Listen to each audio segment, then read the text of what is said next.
With the S7 GRAPH language, the option for process diagnostics is already an integral part of the engineering tool. The possible fault definitions are integrated directly into the sequencer with the S7 GRAPH editor and evaluated permanently by the sequence controller at runtime.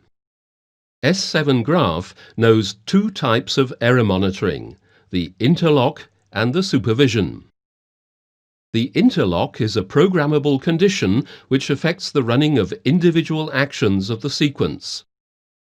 If the interlock condition is not fulfilled, in other words, there is an error, an interlock fault is announced, and all actions linked to the interlock are blocked. Supervision permits you to monitor the step-enabling condition in the next step. If the supervision condition is fulfilled, for example through a time monitoring step, a supervision fault is announced, and depending on the settings, the sequencer is blocked. The error texts in both types are generated automatically with specification of the faulty step. S7 HIGRAPH 2 has the option for process diagnostics already integrated. All fault definitions are displayed here in the editor on specially marked fault states. S7 HIGRAPH basically distinguishes time monitoring and state monitoring. Time monitoring indicates whether a transition switches after a fixed time.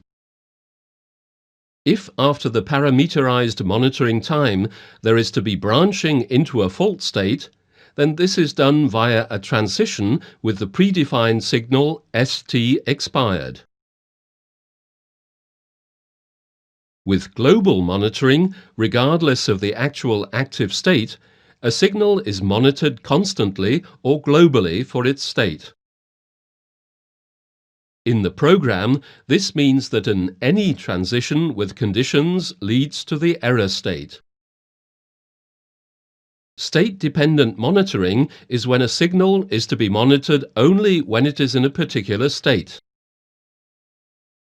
In the program, the conditional transition then comes from the monitored state and leads into the fault state. In all three types, the error text is generated automatically from the state number, the name of the graph group, and the state graph.